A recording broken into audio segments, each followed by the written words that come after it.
everyone, my name is Dante from class 7A, and today I want to tell you a great story. Does anyone here like adventure books? If so, I think this story from Jules Verne about Phileas Fogg's will be very enjoyable for you. Before that, let me change the background first. Wow! Okay. So, without further ado, let's start the story Around the World in 80 Days.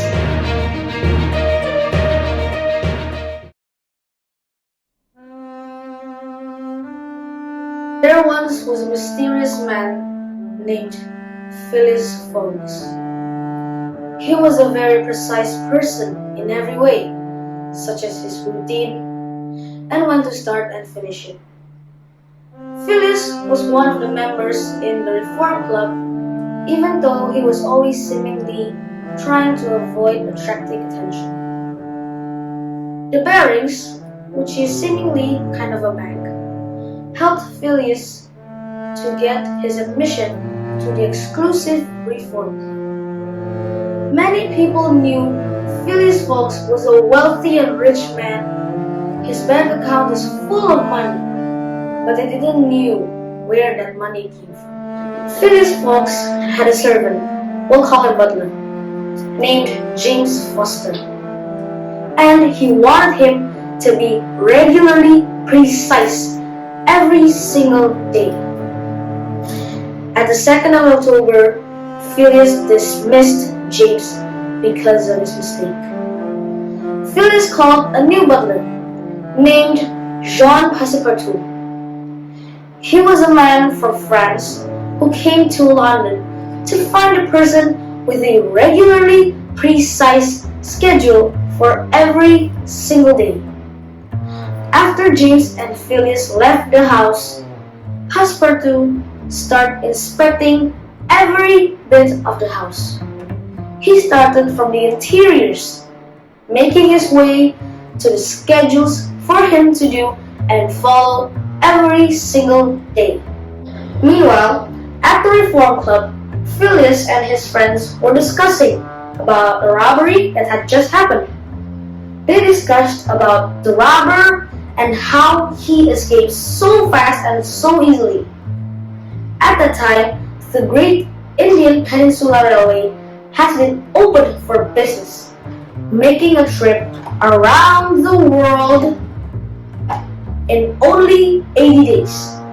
That's without the accidents that might happen along the way in the journey. Phileas Fogg then bet £20,000 against his friends that he will go around the world in only 80 days. And so, his trip with Passepartout around the world began. Without any time wasted, Phileas and Passepartout prepared their belongings and went to Paris with train.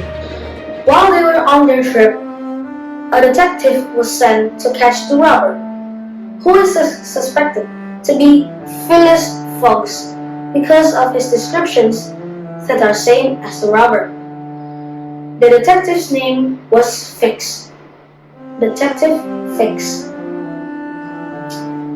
At each principal point where Phileas Fogg and Passepartout will be going to, Fix was determined and tried to hold Phileas until he got his hands on an arrest warrant. But seemingly, he failed every single time. In the midst of their adventures, Phileas and Passepartout met a brigadier named Sir Francis in the Mongolian train.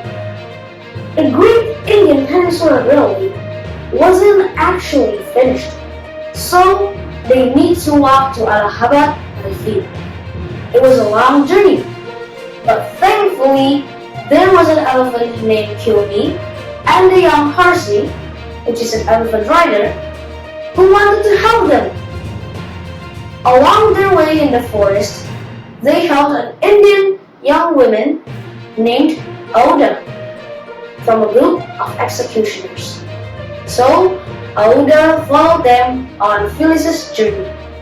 Sadly, when Phyllis, Passepartout, and Aouda reached London, Fix arrested Phyllis into thinking that he was the robber. But not long after that, Fix freed Phyllis from prison because the actual robber was already arrested 3 days ago. So, Phyllis, with no hesitation, slapped Fix to the ground. At that moment, Phyllis thought he had lost the bet. But actually, Phyllis had one more day because he didn't set his clock in the time he was traveling. He had just realized that tomorrow. So, with no delay, Phyllis ran as fast as his legs could bring him to the Reform Club. 3 seconds before 9 a.m., Phyllis Fox reached the Reform Club and had won the bet.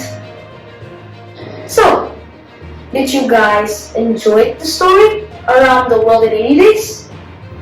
If so, then wait for other classical stories to be told next time. Goodbye, ladies and gentlemen. See you next time.